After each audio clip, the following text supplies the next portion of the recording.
على أمور الدنيا والدين وصلى الله وسلم على سيدنا محمد خاتم النبيين وعلى آله وأصحابه أجمعين ومن تبعهم بإحسان إلى يوم الدين. سبحانك لا علم لنا إلا ما علمتنا إنك أنت العليم الحكيم. اللهم ارزقنا فهم النبيين وحفظ المرسلين وإلهام الملائكة المقربين. اللهم فقهنا في الدين وعلمنا التأويل واهدنا صراطك المستقيم. رب اشرح لي صدري ويسر لي أمري واحلل عقدة من لساني يفقه قولي آمين. أما بعد، السلام عليكم ورحمة الله وبركاته. Alhamdulillah, kita merafakkan setinggi syukur kehadrat Allah Subhanahu Wa Taala di atas segala nikmat kurniaan Allah Taala kepada kita, dan dengan taufik Allah, syukur pada Allah Subhanahu Wa Taala, pada malam ni kita dapat bersama-sama di dalam masjid ini menyambung pengajian kita, insya-Allah, kitab Al-Yaqut An-Nafis fi Madhhabi Ibni Idris, karangan Al-Imam Al-Habib Ahmad bin Umar Asy-Syatiri rahimahullahu ta'ala. Jadi insya-Allah pada malam ni masuk pasal wuduk pun. Tanda kitab saya ni dekat bab wuduk lah. Dan kita masuk pasal baru, iaitu berkenaan dengan wuduk.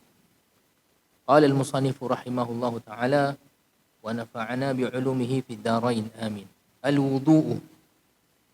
Al-wudu'u lughatan ismun li ghasli ba'dil a'dha'i wa syar'an ismun li ghasli a'dha'in makhsusatin bi niyyatin makhsusatin. Wudu' menurut bahasa ialah nama bagi perbuatan membasuh sebahagian anggota badan. Ini dalam syariat agama kita, agama Islam, Allah SWT memerintahkan kita dengan beberapa perintah, dengan beberapa ibadah. Dan ibadah-ibadah ni ada namanya. Dan nama-nama ni kebanyakannya memang telah dinamakan oleh Allah Subhanahu Wa Taala sendiri dalam Quran.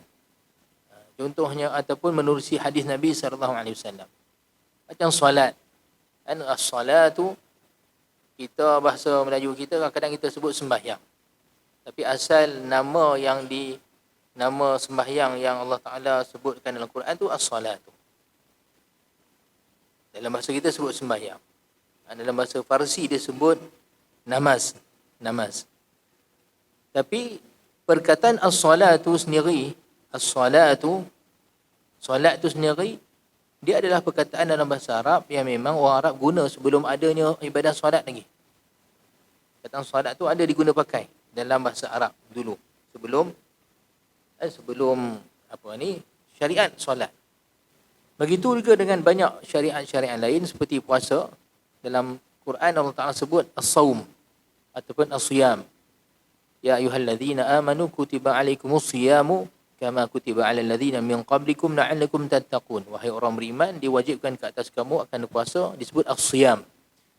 Dan perkataan siyam ataupun as-saum, dalam ayat lain ada perkataan saum, dua-dua makna puasa. Perkataan ni orang Arab faham sebelum adanya ibadah puasa. Dan dalam daurah puasa masa bulan Ramadan dulu, kita dah sebutkan bahawa syariat berpuasa ni diturunkan pada tahun kedua Hijrah. Dan Nabi SAW telah pun mendakwah manusia ni kepada Islam 10 tahun di Mekah sebelum Nabi SAW berhijrah ke Madinah. Maksudnya 13 tahun. Di Mekah 13 tahun, maksudnya ibadah syariat puasa bulan Ramadan tak ada lagi. Hatta masa hijrah ke tahun pertama di Madinah tak ada lagi, tahun kedua baru ada puasa. Dan perkataan puasa as-siyam dalam Quran yang Allah Ta'ala sebutkan tadi, dia adalah perkataan bahasa Arab yang memang diguna pakai oleh orang Arab, tapi dengan makna bahasa, iaitu menahan diri. Begitu juga dengan solat. Solat perkataannya ada dalam bahasa Arab dulu. Maknanya doa. Bila Allah Ta'ala syariatkan pada kita solat, dengan kaifiatnya, dengan rukunnya, dengan syaratnya, Allah Ta'ala namakan ibadah ni as-salat. Maka jadilah dia as-salat tadi dengan makna istilah. Pada awalnya makna tu dipahami dengan makna bahasa, maksudnya doa. Kemudian bila kita sebut hari ini solat, rata-rata kita terus faham solat dengan makna istilah. Maksudnya ibadah kita yang kita mulakan dengan takbiratul ihram, dengan niat dan juga sudahi dengan salam. Kan? Jadi kita faham tu makna dia. Tapi orang Arab guna perkataan solat ni dengan makna doa. Sebelum tu. Malah dalam Quran pun ada perkataan solat dengan makna doa. Solat ni dia panggil isi masdar, kata terbitan. Jadi dia ada fi'il dia ada verb dia. Past tense dia solla. Present tense dia yusalli. Kalau kita tengok dalam Quran, innallaha wa malaikatahu yusalluna 'alan nabi. Yusalluna daripada perkataan solat. Sesungguhnya Allah Taala dan para malaikatnya solat kepada Nabi. Apa maksud ke sini? Solat sini maksudnya doa. Doa kepada Nabi, iaitu selawat pada Nabi SAW. Itu dengan makna bahasa. Dan Allah Ta'ala perintahkan Nabi Muhammad ambil zakat. Khudh min amwalihim sadaqatan tutahhiruhum wa tuzakkihim biha wa salli alaihim. Wahai Muhammad, ambil daripada harta mereka ni sebahagian sebagai zakat. Yang mana zakat ni membersihkan harta mereka dan mensucikan jiwa mereka dengan sebab zakat tersebut. Allah Ta'ala kata kepada Nabi Muhammad, wa salli alaihim, dan solat kepada mereka. Apa maksud solat ke sini? Doakan mereka. Doakan mereka supaya ambil zakat. Jadi solat, kita faham tadi, ada makna bahasa, iaitu maksudnya doa, dan ada makna istilah, iaitu sembahyang kita. Baik, wuduk sama juga. Jadi kat sini nak beritahu sini, asal wuduk orang Arab guna, maksudnya membasuh sebahagian anggota. Walaupun tangan saja. Jadi mereka guna juga perkataan basuh tangan ni wuduk. Nampak tak? Guna perkataan tu wuduk. Basuh mana-mana anggota, dia panggil wuduk. Dan dalam hadis Nabi SAW, dan satu hadis, Nabi SAW bersabda, Al-wudu'u qabla ta'ami yanfil faqra. Wuduk sebelum makan menafikan kefakiran. Maksudnya dapat menyahkan kefakiran. Tapi apa maksud wuduk sini? Iaitu basuh tangan. Basuh tangan sebelum makan. Jadi lafaz yang digunakan wuduk. Lafaz yang digunakan wuduk, tapi bukan maksudnya wuduk untuk solat. Sebab tu dalam hadis, beberapa hadis Nabi SAW, Nabi SAW kadang perintahkan beberapa sahabat untuk solat. Nabi kata, tawaddu wudu'aka lis-salah. Nabi kata, berwuduk kamu, iaitu wuduk yang kamu guna untuk solat. Supaya dapat membezakan makna wuduk bahasa yang Arab faham sebelum ni, basuh setengah anggota, basuh saja. Dengan makna istilah iaitu wuduk, iaitu yang kita membasuh anggota khusus untuk mengangkat hadas kecil. InsyaAllah faham, no? Jadi kat sini disebutkan. Dia sebutkan perbahasan ini dulu. Dia kata wuduk dalam bahasa iaitu perbuatan membasuh sebahagian anggota badan. Dan begitulah tuan-tuan. Kalau kita belajar bab akan datang pun dalam fiqah ni, ulama akan membahaskan dulu bahasa tu sendiri. Sebab syariat kita, nak faham syariat ni kena faham dulu definisi dia. Definisi apa yang dimaksudkan dengan istilah-istilah sekian-sekian ini dalam ibadah. Jadi sebab tu kita kena clear dulu definition dia, baru kita membahaskan dengan lebih terperinci dalam ibadah tersebut. Nampak, no? Kemudian makna istilah ataupun makna dari sudut syarak. Manakala menurut syarak pula, wuduk ialah nama bagi perbuatan membasuh anggota badan yang tertentu dengan niat yang khusus. Iaitu basuh anggota wuduk, yang ni anggota yang khusus yang disebutkan oleh Allah SWT dalam Quran. Dalam surah Al-Ma'idah, iaitu firman Allah SWT, Ya ayyuhalladzina amanu idza qumtum ila sholati faghsilu wujuhakum wa aydiyakum ilal marafiqi wamsahu bi ru'usikum wa arjulakum ilal ka'bain. Maksudnya, wahai orang-orang beriman, sekiranya kamu hendak mendirikan solat, maka basuhlah wajah kamu dan juga dua tangan kamu sehingga ke siku. Dan sapulah kepala kamu dan basuhlah dua kaki kamu sehingga ke buku lali. Allah SWT sebut 4 anggota di sini. Muka, tangan, kepala, kaki. Itulah anggota yang khusus, yang wajib, yang kita akan bahaskan selepas ini. Jadi itulah definisi wuduk. Dan perkataan wuduk ni, asal dia pula dari perkataan wada'ah. Dalam bahasa Arab ada satu perkataan namanya al-wada'ah. Daripada wada'ah ni datang perkataan wuduk. Bahasa Arab ni antara bahasa unik dia. Dia ada punca dia ataupun asal dia, root word dia. Perkataan akar dia. Dan kebiasaan bahasa Arab ni, perkataan mana-mana dia pun asal dia ber 3 huruf. Kadang-kadang jarang ada 4 huruf, tapi tak ada 5 huruf. Biasa daripada 3 huruf. Nampak no? Kalau kita tengok, kebanyakan perkataan bahasa Arab ni asal dia 3 huruf. Kemudian barulah ditambah-tambah sebagai imbuhan dia, macam bahasa kita lah. Macam contoh bahasa kita, makan. Kemudiannya termakan, memakankan. Macam itulah. Yang lain tu imbuhan. Tapi bahasa Arab asal dia 3 huruf. Kadang-kadang 4 huruf. Jarang 4 huruf. Tapi ada. Jadi wuduk ni kalau tengok huruf asal dia, waw, dot, hamzah. Waw, dot, hamzah. Dan daripada 3 huruf ni lah dia boleh terpecah macam-macam pecahan, memberi makna yang lain, tapi dia berkaitan. Dia akan berkait satu sama lain. Jadi perkataan asal wuduk dikatakan daripada perkataan wada'ah. Al-wada'ah maksud dia al-husnu wal jamal. Maksudnya cantik dan elok. Elok dan cantik. Dikatakan wuduk ni daripada perkataan wada'ah, cantik dan elok, sebab wuduk ni akan menyebabkan wajah orang yang berwuduk ni cantik pada hari kiamat. Sebab dalam ayat Quran, Allah SWT sebutkan, yauma tabyaddu wujuhu wa taswaddu wujuh. Pada hari kiamat, hari yang mana ada muka yang putih dan ada muka yang hitam. Jadi kat dunia ni pun kita ada yang cerah, ada yang gelap. Tapi itu ciptaan Allah Ta'ala. Yang Allah Ta'ala cipta keadaan kita sinilah kan. Kita ada gelap. Orang Afrika gelap. Kan orang Afrika ni pun macam, walaupun semua gelap, tapi ada yang gelap dan gelap sangat. Kan? Gelap dan gelap sangat. Saya teringat masa kat mengaji dulu, kawan-kawan saya orang Uganda sampai tak pernah tengok. Dia punya kulit subhanallah. Hitam dia hitam. Bukan kata warna coklat pun, hitam. Hitam sungguh. Tapi subhanallah. Kalau dia mukmin, dia orang Islam yang jaga solat apa semua, walaupun gelap tapi dia ada cahaya dia ada nur cahaya dia. Nampak no? Kalau orang putih pun, kalau orang tu yalah tak beriman, apatah lagi ahli maksiat apa semua, dia keruh. Dulu saya teringat masa saya tahun 2011. Ingat saya 2011 saya pergi Turki dengan rumah saya, dengan isteri saya, menghadiri seminar. Dia lah masa tu kena present paper untuk memenuhi requirement PhD dia. Saya tumpanglah pergi. Lepas tu bila dah habis program tu, ada masa lagi. Kalau ikutkan program yang disediakan oleh seminar tu, mereka bawa pergi jalan sana sini semua. Kami rasa macam malas nak berjalan. Sebab kami teringin nak jumpa satu syekh. Ada satu ulama dekat Isparta. Kami di Istanbul, ulama ni Isparta. Nama syekh ni Syekh Sa'id Nuri At-Turk. Syekh Sa'id Nuri At-Turk, beliau ni salah seorang anak murid Al-Imam Badi'uz Zaman Sa'id Nursi yang masih hidup. Jadi kami teringin nak pergi. Alhamdulillah saya ada ramai kawan Turki, jadi saya kontak kawan-kawan saya daripada anak murid dia. Mereka arrangekan untuk pergi ke sana, tapi dia kata kami boleh bawa pergi sana. Sampai sana dia kata kami akan telefon, kalau dia tak mau jumpa kami minta maaf. Kami tak boleh jenis tak boleh pujuk sebab dia seorang yang sangat tegas. Yang pentingnya alhamdulillah saya pergi sana. Dapat jumpa beliau, malah masa saya duduk sana tu, beberapa hari lagi tu malam Isra' Mi'raj. Rupanya mereka ada majlis zikir.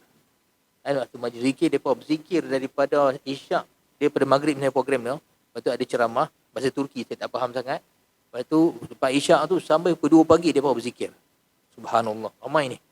Jadi yang pentingnya, saya masa pergi tempat tu, saya tak ada tempat nak duduk. Jadi saya nampak satu pintu, saya masuk ikut pintu tu. Rupanya pintu ni pintu khas untuk syekh tu. Tapi saya tak tahu, saya main masuk ikut situ. Mereka dah start solat. Saya pun duduk tempat tu, bila saya perhati, geng-geng muda ni, hak umur belasan tahun sampai umur 50 tahun duduk kat sana. Tempat saya duduk semua orang tua-tua berjambang putih semua. Rupanya mereka ni dipanggil syuyukh ni. Orang tua-tua besar-besar lah. Hebat. Sebab pintu masuk tu eksklusif sebenarnya. Tapi saya tak tahu, saya duduk sana. Yang pentingnya, tapi lah, mereka taklah halau saya. Bagi saya duduk situ. Kita tetamu orang luar kan. Tak tahu prosedur. Duduk sana. Di masa start zikir tu, saya zikir dengan mereka sekali. Tapi saya ni duduk nak zikir pun fokus susah sebab terlalu kagum tengok muka mereka. Muka mereka, ya Allah, subhanallah, putih, berseri lah. Jadi sampai saya terfikir, kata, orang Turki ni cantik no, muka mereka cantik. Dengan bila dah tua tu, dengan jambang putih dia apa semua. Subhanallah, nampak berseri sangat macam bulan purnama. Jadi saya pun fikir, kata, agaknya memang orang Turki ni cantik-cantik kot. Jadi benda ni terdetik kat saya. Besok tu, saya balik ke penginapan saya yang disediakan. Sebenarnya asrama sekolah mereka, madrasah yang mereka sewa bangunan. Saya lalu, nak jadi cerita, saya lalu kat satu kedai kopi. Kedai kopi Turki lah. Dan ada orang tua kat sana main teruk. Judi siap. Kan? Dan saya tengok muka mereka keruh. Keruh sangat. Lepas tu saya duduk mula sebelum tu saya fikir kata agaknya memang orang Turki. Memang putih kan. Tu nampak cantik. Tapi rupanya tak juga. Mereka ni ahli zikir tuan-tuan. Dan orang yang Masya Allah tahajud dengan zikir apa semua. Tu lain. Ni Turki juga tapi lain. Lain. Bukanlah kita nak kata tuan-tuan. Tapi nak sebut kesan daripada solah. Solah ni maksudnya kebaikan yang dibuat oleh seorang mukmin. Solatun maksudnya solat. Kesan solat pun ya juga. Kesan solahun maksud dia sifat soleh yang ada pada mereka ni. Dengan mentaati Allah, dengan jaga zikirnya, jaganya diri daripada perkara yang tak elok. Jadi Allah Ta'ala subhanallah kurniakan pada mereka ni nur, cahaya yang jelas pada wajah. Jadi kalau kita fikir balik, di dunia pun Allah Ta'ala subhanallah kurniakan begitu, bagaimana di hari akhirat. Kan yang memang jelas dengan nas Al-Quran, Allah Ta'ala kata, yauma tabyaddu wujuh wa taswaddu wujuh. Pada hari di akhirat kelak, muka yang putih ada muka yang hitam. Tapi jangan rusing kalau kita dicatatkan Allah Ta'ala kata di dunia ni gelap, apa semua. Tapi kalau kita beriman, jaga perintah Allah Ta'ala dan juga taati Allah Ta'ala, di hari akhirat orang-orang ni muka putih. Walaupun dia daripada Afrika, Uganda ke yang saya kata tadi punyalah gelap. Tapi hari akhirat dia pula yang putih. Tapi kalau mak salih, orang putih apa semua tapi kufur pada Allah Ta'ala, mereka tu yang muka gelap. Sebab Allah Ta'ala sebutkan dalam Quran, wa ammal ladzina biyaddat wujuhuhum fa fi rahmatillahi hum fiha khalidun. Muka orang-orang yang putih itu mereka dalam rahmat Allah Ta'ala, dalam syurganya, dan mereka kekal di dalamnya. Nampak? Baik. Dalam hadis pula Nabi SAW satu hari ditanya oleh sahabat, wahai Rasulullah, bagaimana kamu akan kenal umat kamu kelak? Ini mafhum dari hadis, kefahaman daripada hadis tersebut. Nabi SAW sebut dengan kesan wuduk mereka. Dan dengan kesan wuduk mereka, maka Nabi SAW tahu ni umat aku. Sebab siapa kat dunia dulu, dia jaga solat, mesti dia wuduk. Dan wuduk ni akan memberi kesan pada hari akhirat dengan ada cahaya, nur pada muka dia, tangan dia, kaki dia. Jadi sebab tu Nabi SAW sebut, Nabi kata, siapa yang suka untuk cahaya dia tu banyak ataupun lebih daripada kawasannya, maka hendaklah dia lebihkan wuduknya. Ini dalam bab sunat wuduk nanti yang dipanggil sebagai bab tahjil dan bab ghurrah, iaitu melebihkan basuhan muka dan melebihkan basuhan tangan dan kaki. Dengan harapan pada hari akhirat, cahaya kita lebih bersinar-sinar. Tapi kalau kita basuh sampai situ pun ada cahaya juga, insya-Allah. Dan jadi dikatakan perkataan wuduk daripada perkataan wada'ah dengan makna ini. Wada'ah maksudnya cantik dan elok. Hatta seperti mana kita sebutkan tadi, satu benda yang memang jelas. Orang yang jaga solat, jaga wuduk dia, hatta ada kesan daripada dunia. Betul lagi pada hari akhirat. Baik. Kemudian kita masuk rukun wuduk insya-Allah. Furudul wuduk. Fardu wuduk. Furudul wudu'i sittatun. Al-awwalu an-niyyatu. الثاني غسل الوجه الثالث غسل اليدين مع المرفقين الرابع مسح الرأس الخامس غسل الرجلين مع الكعبين السادس الترتيب. Fardu wuduk ataupun rukun wuduk ada 6 perkara. Kadang-kadang setengah kitab sebut rukun dan jamak rukun arkan. Maksud jamak sini plural perkataan rukun. Dan bahasa Arab, macam bahasa Inggeris juga, dia ada singular, dia ada plural. Kalau satu benda tu, dia panggil mufrad, singular dia. Kalau dia jadi banyak, maka dia panggil jamak. Itu plural dia. Tapi, lebih sikit bahasa Arab ni, dia ada tengah-tengah. Kalau bahasa Inggeris dia ada singular, dia ada pluralnya. Kalau macam contohnya car, satu kereta. Cars, banyak kereta. Itu je. Tapi dalam bahasa Arab, dia ada tengah-tengah dia, iaitu bilangan 2. Kalau benda tu 2, dia ada perkataan dia. Contohnya pen, dalam bahasa Arab, qalamun. Qalamun, pen. Sebatang pen. Kalau pen tu banyak, lebih daripada 2, dia panggil aqlamun. Aqlamun. Yang ni dia panggil jamak taksir. Maksudnya, dari perkataan tadi tu, jadi pecah jadi perkataan lain. Dan qalamun, aqlamun. Tapi bila 2 pen, dia jadi qalamani. Qalamani. Dia akan tambah alif dengan nun yang membaris bawah. Baik. Jadi, rukun dalam bahasa kita pun kita sebut rukun. Kadang-kadang dalam bahasa Melayu kita guna perkataan rukun dengan makna apa? Kuat, kukuh. Macam lagu Piramli tu dia kata rumah tangga rukun dan damai. Dia kata kan. Sedangkan lidah lagi tergigit lepas tu dia kata rumah tangga kita rukun dan damai. Rukun maksudnya kukuh. Sebab memang dalam bahasa Arab pun salah satu makna rukun maksud dia tiang-tiang tepi ni untuk mengukuhkan bangunan. Sebab tu digunakan pakai dalam ibadat. Benda yang wajib mesti diadakan dalam ibadat tersebut dipanggil rukun, sebab kalau satu tu tak ada, dia roboh. Dia roboh ibadat tersebut. Jadi dipanggil sebagai rukun. Jadi kalau banyak dia panggil arkanun. Tapi kadang-kadang setengah kitab rukun ni digunakan sebagai furud. Furud jamak perkataan fardu. Fardu maksud dia sesuatu yang wajib mesti diadakan. Jadi di sini kata fardu wudu ataupun rukun wudu ada 6 perkara. Maksudnya 6 perkara ni hak mesti ada dalam wudu. Kalau satu dia tak ada, roboh wudu tu. Maksudnya wudu tadi tu tak jadi. Mesti adakan. Tak sah wudu tersebut. Mesti ada. Kan? Mesti ada rukun je. Nanti ada pula syarat sah. Nampak tak? Nanti kita akan bahas pula syarat sah wudu. Syarat sah dengan rukun benda yang berbeza. Tapi dua-dua mesti ada. Dua-dua mesti buat. Kalau syarat sah tadi kita tak buat, tak sah wudu. Kalau kita tak buat rukun pun, sama juga tak sah wudu.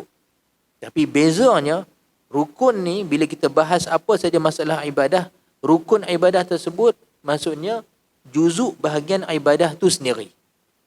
Juzuk bahagian ibadah tu sendiri. Tapi syarat, sesuatu yang dituntut untuk buat ibadah tersebut tapi di luar ibadah. Tapi kalau tak buat, tak sah ibadah tersebut. Nampak no? Contohnya apa? Kita tengok rukun wuduk ni 6 perkara. Kita tengok, kita bahas dulu. Nanti kita cerita sikit tentang syarat. Baik. Syarat ada dalam musnad 31 nanti. Baik. Pertama sekali, niat. Niat ni menjadi rukun bagi hampir semua ibadah. Niat menjadi rukun bagi semua ibadah. Dan makna niat ditaarifkan ataupun didefinisikan oleh ulama sebagai qasdu syai'i muqtarinan bi fi'lihi. Qasdu syai'i muqtarinan bi fi'lihi. Maksud dia tujuan qasad hati untuk buat sesuatu perkara ketika mula-mula kita buat perkara tersebut. Itu dipanggil niat. Maksud dia apa? Qasad tujuan hati membuat satu perkara ketika mula-mula buat perkara tersebut. Maksud macam mana tu? Baik. Contohnya dalam masalah wuduk ni, mula-mula kita berwuduk tu apa yang first kali perbuatan yang wajib? Basuh muka.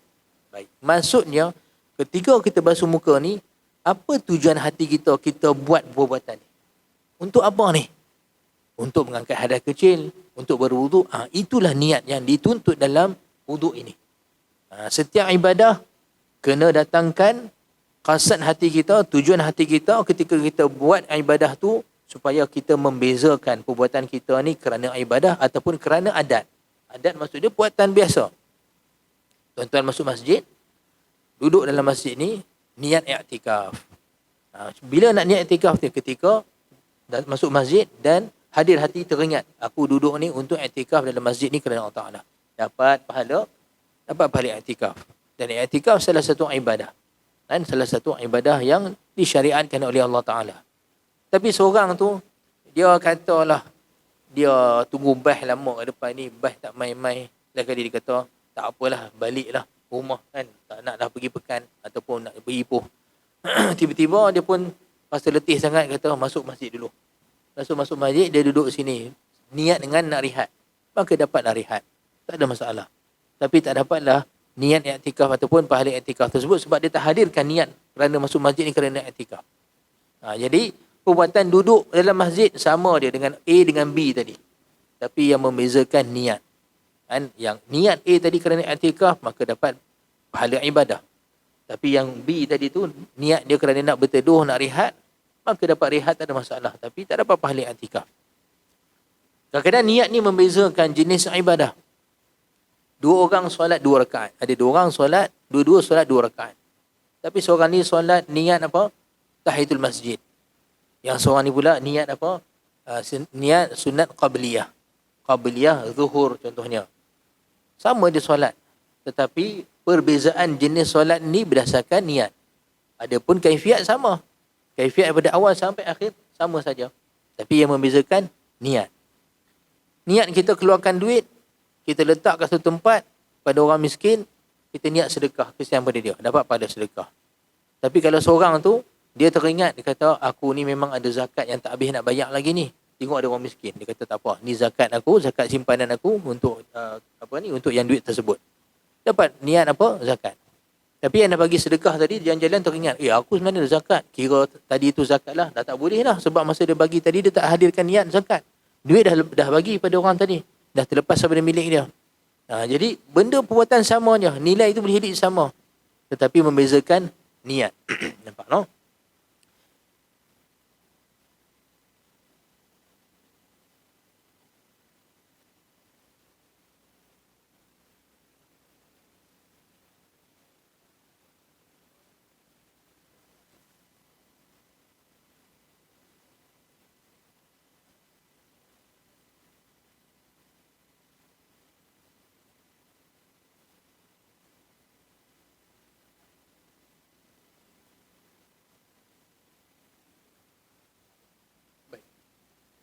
Di mana kita sebutkan tadi, pertamanya definisi niat itu sendiri, definition of the niat sendiri adalah hasad hati kita untuk buat sesuatu perkara ketika mula-mula buat perkara tersebut. Itu memang syarat dia. Dia panggil dalam bahasa Arab muqtarinan bi fi'lihi. Yani berserta dengan perbuatan tersebut. Jadi kalau seorang tu tak buat lagi perbuatan tu, tapi dia dah niat siap-siap. Contohnya dia main masjid, lepas tu dia kata, tadi tak ambil air sembahyang. Siap-siap kat rumah, dia kata tak apa, sehari pergi kaulah nak ambil wuduk. Tapi dia tak berwuduk lagi, malah dia dalam berjalan lagi nak ke sana. Contohnya, lintasan hati yang ataupun tujuan hati dia tadi ni, yang dikata nak berwuduk tadi, dalam konteks syarak, dia bukan niat. Dalam bahasa, penggunaan bahasa kita kata niat. Dia dah niat siap-siap dah nak ambil wuduk. Saya berniat siap-siap ambil wuduk. Itu bahasa kita. Tapi memenuhi definisi niat syarak yang dituntut dalam ibadah ni. Maksudnya rukun pertama ni niat. Kalau tak niat, wuduk tak sah kan? Yang dituntut dalam syarak ni belum lagi niat. Sebab niat ketika kita basuh muka tadi, masa tu niat. Sebab apa ketika basuh muka? Sebab basuh muka rukun pertama perbuatan dalam wuduk. So basuh muka tu, masa tu dah niat. Yang mana satu niat? Tujuan yang kita sematkan dalam hati tadi. Ketika masuk dia dalam conscious mind kita dalam minda sedar, kita ambil ayat ni, basuh muka, kita sedar bahawa kita sekarang ni sedang berwuduk, nak berwuduk, mengangkat hadas. Itu niat. Adapun lafaz niat nanti kan disebutlah. Saya rasa ada depan ni. Perkara sunat nanti kan, kita tengok dalam perkara sunat nanti, disunatkan dalam wuduk ni melafazkan niat. Tapi itu bukan niat. Itu sunat saja. Melafazkan niat dengan kita sebut nawaitul wudu'a lillahi ta'ala ataupun nawaitu rafa'al hadathil asghari lillahi ta'ala ataupun sebut dalam bahasa Melayu sahaja aku mengangkat hadas kecil kerana Allah Ta'ala. Melafazkan niat ni bukan niat. Ni namanya lafaz niat. Dia disunatkan untuk untuk memperingatkan hati kita ni. Sebab hati ni masa kita basuh muka tu tak boleh ghalit, tak boleh lalai. Sebab katalah dia ghalit, wuduk dia jalan ni, maksud dia perbuatan berwuduk tu dia nak buat, tapi ghalit memang tak sedar langsung. Dia tak teringat, dia tak mai, conscious mind dia tadi tu, maksud dia minda sedar, dia sedang berwuduk tu dia tak mai. Ghalit dan biasa memang ghalit, sebab syaitan masa tu lah dia nak berpeluang, masa tu dah dia nak peringatkan kita macam-macam. Jadi, katalah orang macam ni, terutamanya kalau jenis orang yang dah biasa berwuduk daripada kecil, katalah mak dia ataupun pak dia train, dia kata, kalau mandi tu, lepas mandi tu ambil wuduk, nak sembahyang tak sembahyang tu cerita lain. Ambil wuduk terus. Jadi dia pun taat pada mak dia pada kecil sampai ke besar. Macam tu lah. Tiap kali mandi dia ambil wuduk. Dan lama bila dah kerap buat satu benda tu biasa. Dia jadi macam apa? Dia jadi rutin, automatik. Jadi automatik. Mandi, ambil sembahyang. Mandi, ambil sembahyang. Tapi kadang-kadang bila dah dia automatik ni, kadang-kadang dia boleh tergalit lah aku tu. Jadi apa yang berlaku kadang lepas keluar bilik air apa semua nak pakai baju, tu tinggal aku ambil sembahyang apa tu. Tapi kemudian dia teringat perbuatan ambil sembahyang tu ada. Tapi dia ingat balik, niat hadir tak masa tu? Dia kata tak hadir niat. Hatta kalau syak pada niat saja, tak sah wuduk tadi. Boleh jadi dia niat, tapi sebab dah teralik, lepas tu dia syak, dia dah ragu-ragu. Ni tak boleh, tak sah wuduk. Sebab niat sesuatu yang mesti firm. Dalam bahasa Arab panggil jazam. Mestilah jazim, terputus. Mesti betul-betul confirm 100% memang niat. Dengan syarat-syarat niat dia pula. Boleh nampak, no? Jadi masa itulah kena niat. Cuma disunatkan niat untuk perbuatan niat sebelum wuduk. Sebelum wuduk kita sunat baca bismillah, basuh dua tangan, bersiwak. Masa tu lagi dah disunatkan niat untuk dapatkan kesempurnaan amalan-amalan sunat sebelum wuduk tadi. Tapi niat ni macam tuan kata tadi, dia sebenarnya apa yang ada dalam hati kita, kita tahu apa kita buat sekarang, itu saja.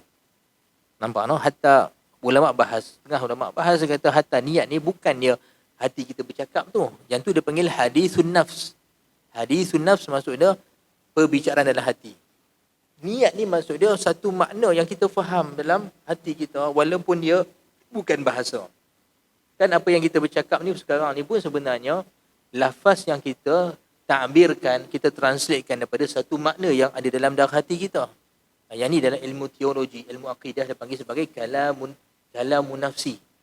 Kalam nafsi maksudnya kata-kata yang dalam diri kita yang belum ditranslate dengan bahasa. Betul tak? Difaham kan? Sekarang ni kita bercakap bahasa Melayu kan? Tapi boleh jadi topik yang sama, tiba-tiba ada, katalah ada seorang Pak Arab duduk depan saya ni. Dia pun nak tahu juga. Saya terpaksa cakap dengan bahasa Arab. Dia kata, nahnu al-an natahaddatsu fi mawdu'il wudu', kata-kata. Jadi makna yang sama saya translate ke bahasa Arab. Mai orang Pakistan lagi kita pun tengok dia, kya hal hai, kan, tik hai, acha ho, kan, kya hal apa kya nam hai. Macam itulah kita cakap bahasa Urdu. Makna perkataan-perkataan ni semua sebenarnya sebelum ditranslate dalam bahasa semua makna yang sama, betul tak? Kemudiannya kita berjumpa dengan orang, dengan apa orang tu faham, kita pun berinteraksi dengan dia. Jadi ni dipanggil kalam nafsi. Kalam nafsi maksud dia yang ada dalam diri kita sebelum kita takbirkan, sebelum kita cakap. Jadi niat ni sebenarnya kategori ni. Niat ni kita seorang faham tak apa kita buat.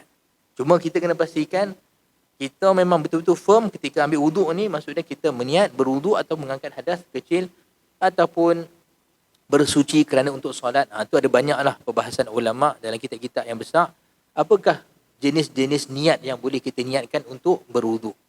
Contohnya kita nak solat tapi katalah kita berwuduk macam ni. Sahaja aku bersuci untuk membolehkan aku tawaf keliling Kaabah. Kita berwuduk. Hati kita cakap lagu tu. Sahaja aku berwuduk untuk membolehkan aku tawaf Kaabah. Tapi sebenarnya dia tak pergi Kaabah pun, dia dekat Malaysia ni. Boleh tak kemudian wuduk tu dia solat? Boleh, tak ada masalah. Sebab seperti mana tawaf memerlukan wuduk, solat pun sama memerlukan wuduk. Benda sama sebenarnya. Difaham tak? Ataupun dia kata sahaja aku berwuduk untuk solat. Untuk solat. Kemudian dia pergi tawaf, dia tak solat. Sama aja. Ataupun dia sentuh mushaf. Nampak tak? Tapi ni perbahasan yang sedikit complicated ataupun panjang sikit lah. Sebenarnya kita tak mau sebut sangat. Ni kitab-kitab besar dia sebut. Baik. Boleh faham insyaAllah nah?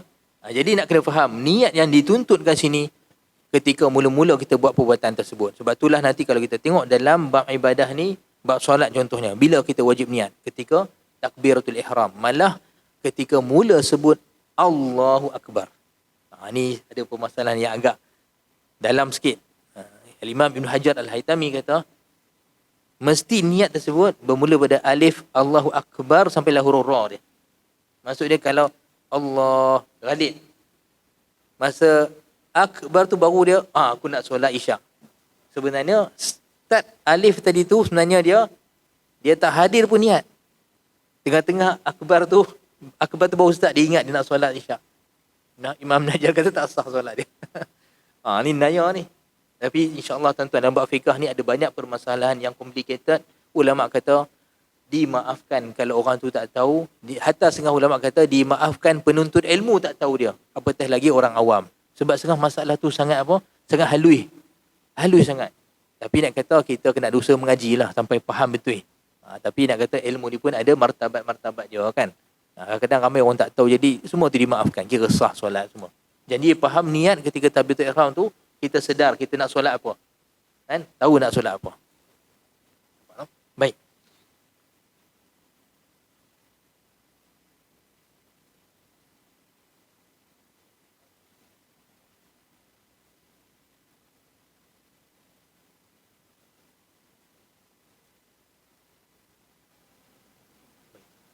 Saya rasa apa yang Tuan masukkan, yang disebutkan dengan kitab, antara kitab Bidayatul Hidayah karangan Imam Ghazali, itu dia bukan niat, itu dipanggil doa.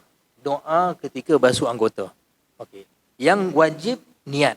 Masa basuh muka tu niat yang wajib. Kemudian masa basuh muka, basuh tangan ni, setiap anggota ni ada doa yang disunatkan kita baca. Masa basuh muka kita kata Allahumma bayyid wajhi yauma tabyaddu wujuhu wa taswadu wujuh.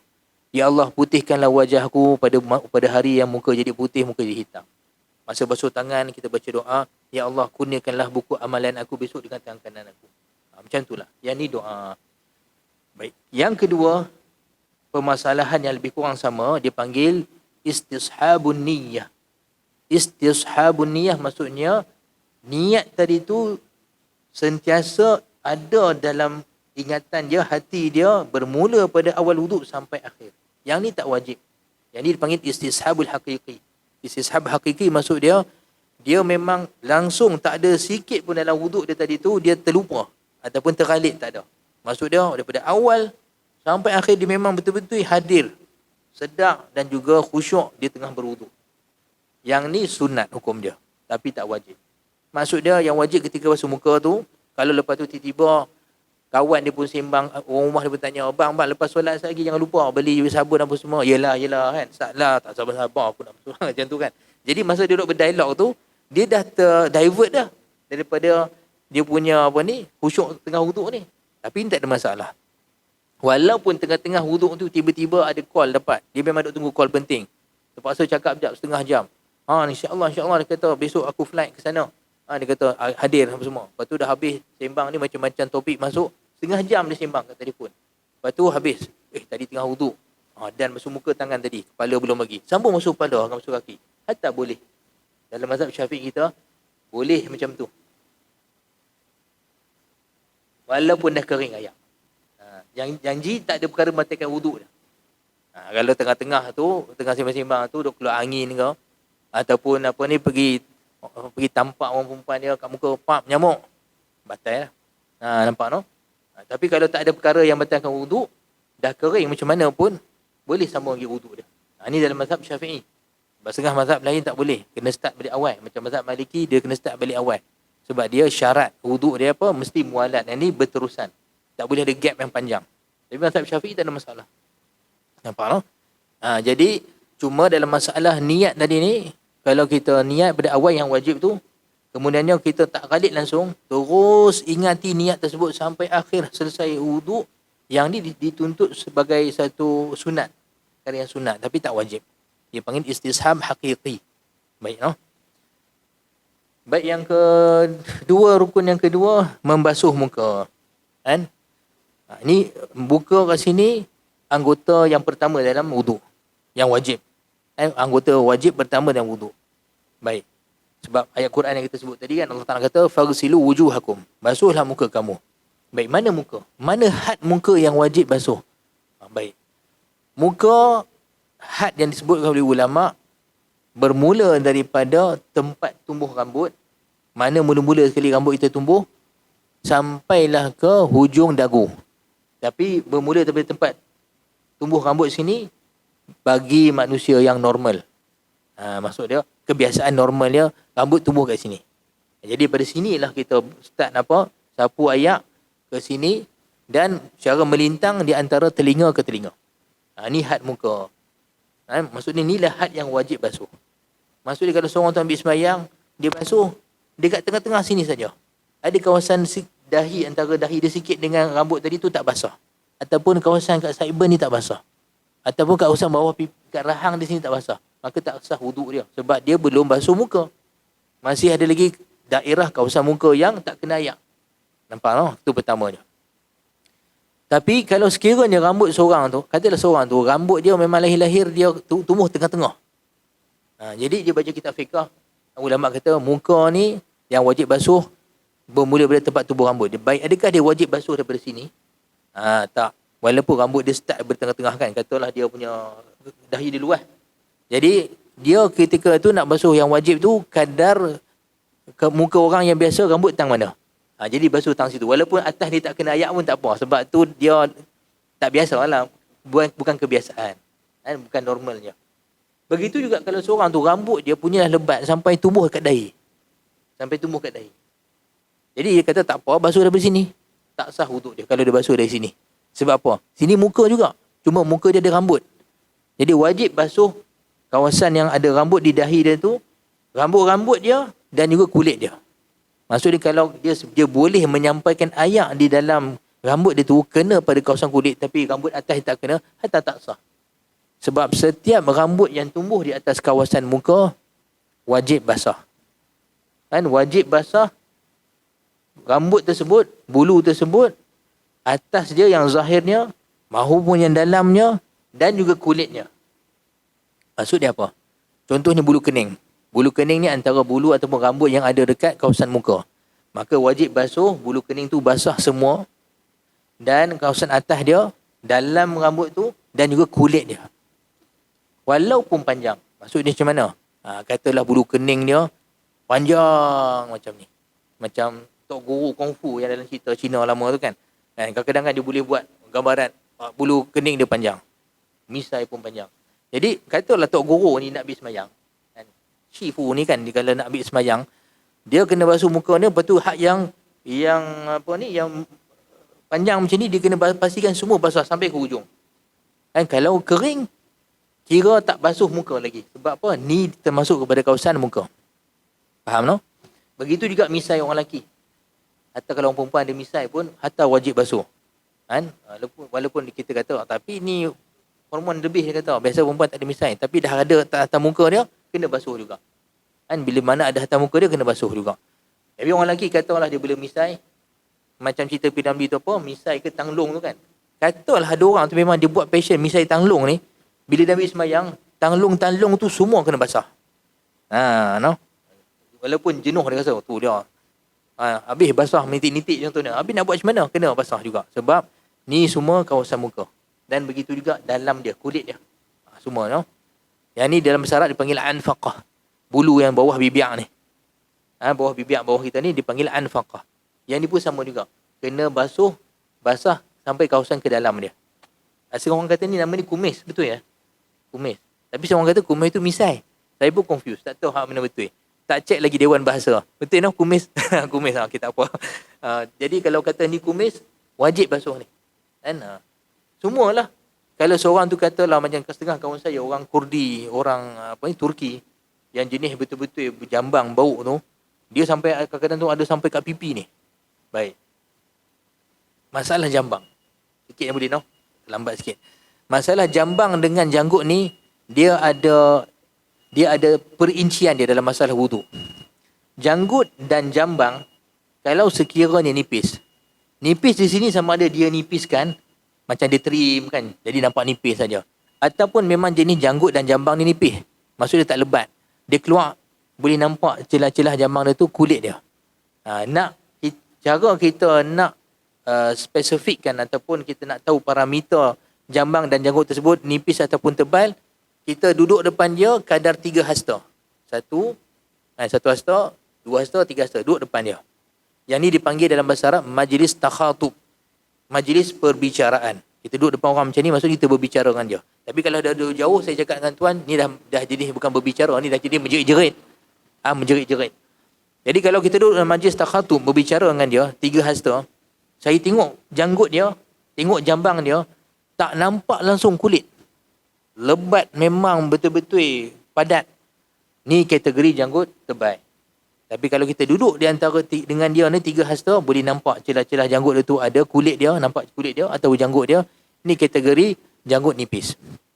Di mana saya sebutkan tadi. Sama ada nipis dengan tebal ni perbuatan dia sendiri, seperti orang tu trim janggut dia sampai boleh nampak ni, ataupun memang jenis dia punya janggut lebat.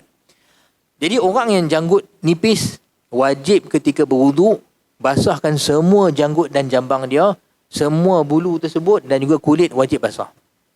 Tapi bagi orang yang jambang dan janggut dia lebat, yang tak nampak tadi ni, maka dia tidak wajib sampaikan ayak sampai ke kulit. Tak wajib. Tapi memadai bila dia ambil semayang, bila sampai ayak tu tang jambang dengan janggut, dia basahkan kawasan yang zahir. Maksud zahir ni yang hak depan nampak ni. Itu wajib basah semua. Yang dalam-dalam tu semua tak wajib kena ayak. Termasuk kulit dia. Tetapi disunatkan dia menyelat-nyelatkan jari-jari dia yang basah ke dalam janggut dia macam ni. Sunat, hatta tak wajib. Ini masalah jambang dengan janggut. Bulu dan rambut yang selain daripada tu pada muka kita, semua wajib basah. Orang perempuan, saiban. Panjang macam mana pun, wajib basah sampai ke bawah. Sebab tu jangan parking kat belakang. Boleh parking. Kan seorang perempuan dia ambil, dia parking kat telinga dia. Dia parking kat telinga dia, ambil semayang. Bukan tak boleh parking, boleh. Tapi lepas tu ambil ayak, urut sampai basah semua. Sebab tu adalah kawasan muka. Orang lelaki sama jugalah kalau dia rambut panjang kan. Kut rambut panjang. Jadi dia buat style parking juga tu. Kalau tak kena ayak, tak sah wuduk dia. Boleh nampak no? Semualah bulu, celah-celah mata ni. Kalau sekiranya ada tarik mata sampai tak kena bersihkan. Semua. Nampak no? Ada pun dalam hidung, maka tak wajib lah. Mana kadar zahir saja. Bibir kita pun kadar zahir, dalam mulut tak wajib. Jadi, itu yang nak katakan tadi. Setiap kulit dan setiap rambut. InsyaAllah no? Kita berhenti sini dulu no? Baik. InsyaAllah moga-moga jelas. InsyaAllah kita sambung lagi perbahasan rukun wuduk nanti. Tuan-tuan kalau yang ada kitab boleh tanda kot. Kita sampai kat muka, nanti kita sambung basuh siku kan. Ya. InsyaAllah.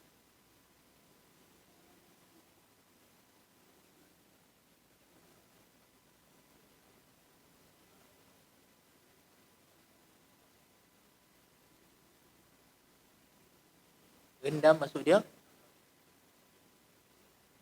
Oh, mandi sungai. Boleh.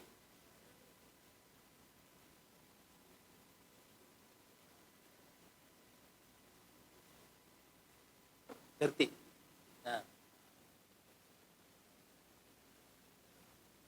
Baik. Baik. Pertamanya, dalam mazhab Syafi'i kita, tak ada masalah untuk ambil wuduk dengan terjun dalam sungai, dalam kolam ayak lebih daripada 2 kolah contohnya, lepas tu keluar. Dengan syarat, dia yakin semua ketika dia tenggelam ni, dia tenggelam badan dia dalam ayak tersebut, dia keluar dengan yakin semua anggota wuduk dia basah sampai. Itu pertama, tak ada masalah. Kedua, masalah tentang masalah tertib. Masalah tertib ni, yang muktamad, saya beritahu dulu fatwa yang muktamad dalam mazhab Syafi'i, berlaku tertib.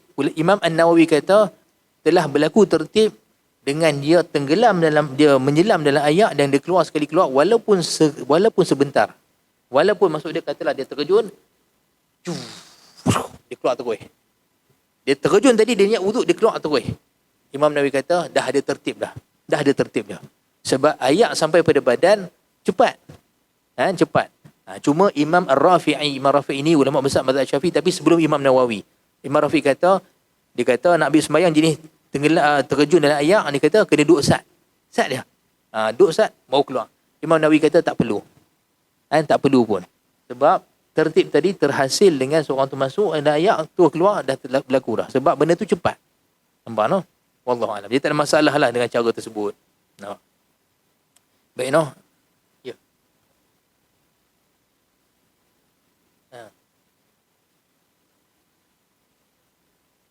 Baik.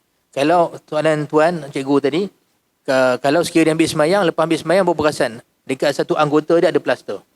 Baik, jelas-jelas tempat yang ada plaster tadi tu tak sah. Apa dia perlu buat? Apa yang dia perlu buat? Dia buka plaster tersebut, ataupun apa saja yang menghalang ayak daripada anggota wuduk tersebut, sama ada sisik ikan ke, ataupun cat ke, dia buang, dan memadai dia ambil ayak, dia basuh tempat tersebut, dan sekiranya anggota tu selain berkaki, maka wajib dia basuh anggota yang selepas tu. Contohnya, plaster tu kat tangan. Habis semayang baru teringat. Jadi dia pun buka plaster tu, dia basuh ke tempat tu saja. Tapi apa dia buat lepas tu? Dia sapu ayak kepala dan basuh 2 kaki. Sebab semua anggota selepas anggota yang tak sah tadi tu, hukum dia tak sah. Sebab tertib. Tapi kalau kat kaki plaster, tak ada masalah. Sebab lepas tu tak ada apa dah. Nampak no? Baik.